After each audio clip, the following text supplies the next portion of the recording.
আজ আমি তৈরি করব খুবই সুস্বাদু একটি নিরামিষ রেসিপি, পনির দিয়ে ফুলকপির তরকারি।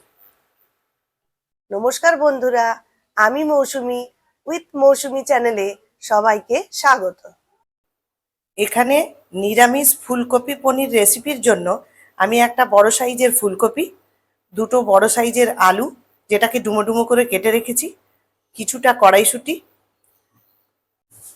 আর 150 গ্রাম মতো পনির, এটাকে কিউব আকারে কেটে রেখেছি। প্রথমে কড়াইয়ের মধ্যে গরম জল দিয়ে তাতে 1 চামচ নুন দিয়েছি।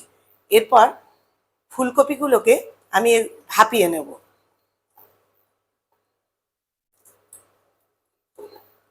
সমস্ত ফুলকপিগুলোকে ভালো করে ভাপিয়ে নেব, কারণ ফুলকপির ভেতরে অনেক ময়লা পোকা যদি থাকে তাহলে সেগুলো পরিষ্কার হয়ে যাবে। কড়াই গরম হয়ে গেছে, এখানে আমি 4 চামচ মতো সর্ষের তেল দিলাম।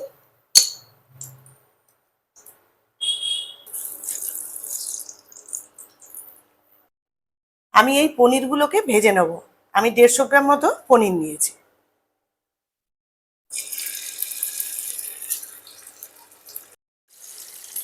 সমস্ত পনিরগুলোকে আমি এবার লাল লাল করে ভেজে নেব।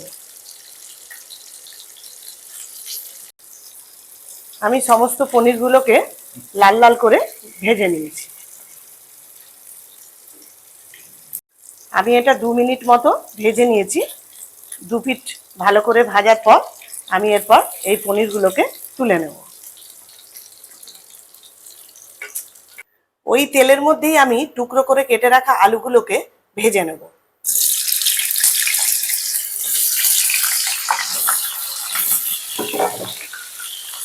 সমস্ত আলুগুলোকে আমি দিয়ে দিলাম। এরপর আলুগুলোকে আমি লাল লাল করে ভেজে নেব। আর এখানে আমি দুটো বড় সাইজের আলু দিয়েছি। আলুগুলো আমার ভাজা হয়ে গেছে, এরপর এগুলো আমি তুলে নেব। ওই তেলের মধ্যেই সামান্য একটু হলুদ দিয়ে ভাপিয়ে রাখা ফুলকপিগুলোকে ভেজে নেব।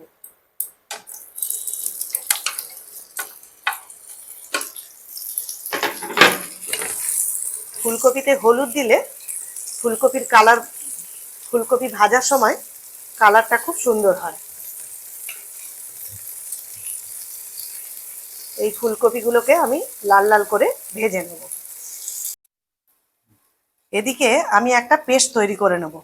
একটা বড় সাইজের টমেটো, 6টা থেকে 7টা কাজু আর 4 টুকরো আদা আর 3টে কাঁচা লঙ্কা,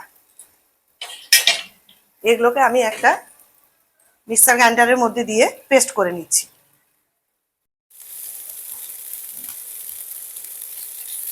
আমি এটা 2-3 মিনিট ধরে লাল করে ভেজে নেব।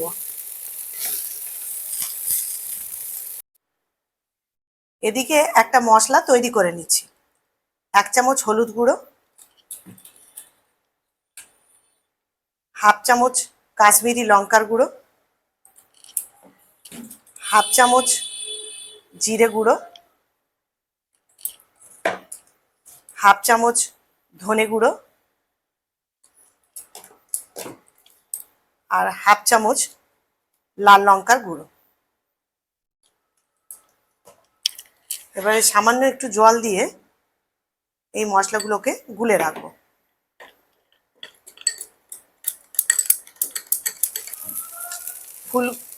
ফুলকপিগুলো আমার লাল করে ভাজা হয়ে গেছে। এরপরে এই ফুলকপিগুলোকে আমি তুলে নেব।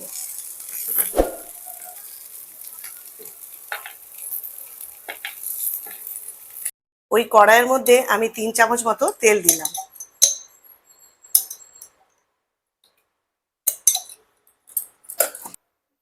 তেল গরম হয়ে গেছে, ওই তেলের মধ্যে একটা শুকনো লঙ্কা যেটাকে একটু ফাটিয়ে নিয়েছি, একটা তেজপাতা, দুটো এলাচ, দুটো লবঙ্গ, একটা দারচিনির টুকরো আর 1 চামচ মতো জিরে,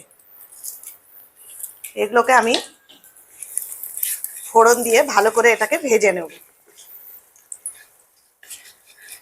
ফোড়নটা আমি ভালো করে ভেজে নিয়েছি আর ফোড়ন থেকে খুব সুন্দর একটা গন্ধ বেরিয়েছে। এরপর এতে আমি কাজু, আদা, কাঁচা লঙ্কা, টমেটোর যে পেস্টটা তৈরি করে রেখেছিলাম সেই পেস্টটা দিয়ে দেব।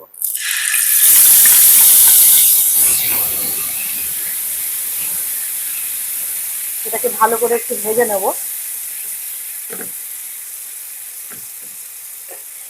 এর মধ্যে সামান্য একটুখানি জল দেব।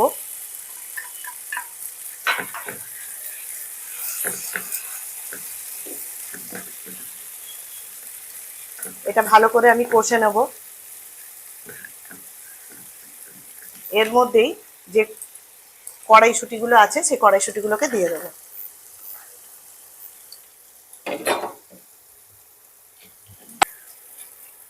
এই মশলাটাকে ভালো করে ভাজবো।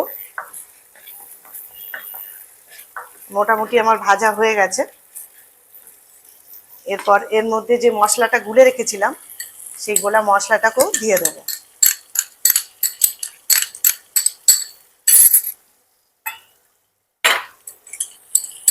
মশলা ধোয়া জলটাকেও দিয়ে দিলাম। এটাকে আবার কষিয়ে নেবো ভালো করে।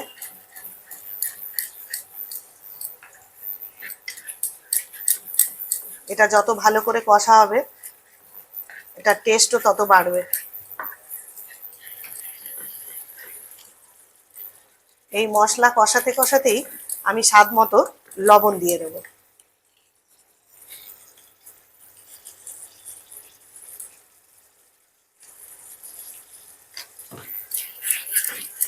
এটাকে খুব ভালো করে কষিয়ে নেব।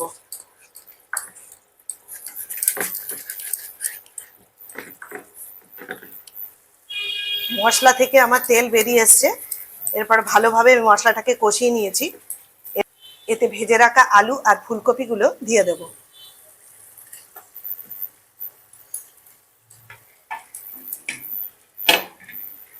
এরপর এটাকে ভালো করে আবার কষিয়ে নেব।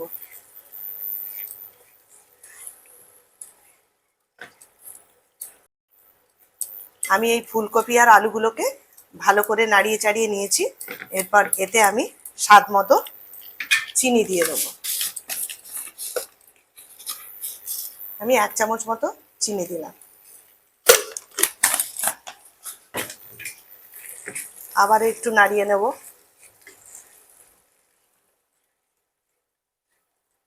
আমি এটা ভালো করে নাড়িয়ে নিলাম। এরপর এতে আমি 4 কাপ মতো জল দিয়ে দেবো।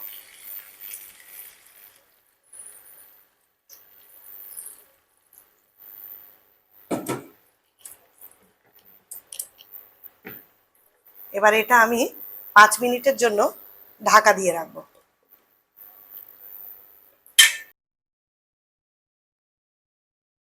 5 মিনিট হয়ে গেছে। আমার আলু আর ফুলকপিগুলো সেদ্ধ হয়ে গেছে। এরপর এতে ভেজে রাখা পনিরগুলোকে দিয়ে দেব। সামান্য একটু নাড়িয়ে চাড়িয়ে 2 মিনিটের জন্য আবার একটু ঢাকা দিয়ে রেখে দেব।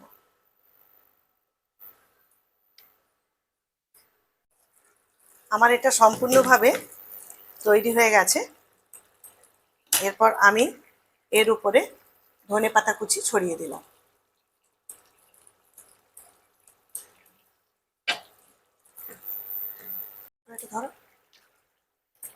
সম্পূর্ণভাবে তৈরি হয়ে গেল পনির ফুলকপির রেসিপি। আমার এই রেসিপিটি যদি আপনাদের পছন্দ হয়ে থাকে একটা লাইক অবশ্যই করবেন, শেয়ার করবেন অনেক অনেক করে। নতুন বন্ধুদের কাছে অনুরোধ রইল চ্যানেলটা সাবস্ক্রাইব করে নিতে। ভালো থাকবেন, সুস্থ থাকবেন। ধন্যবাদ।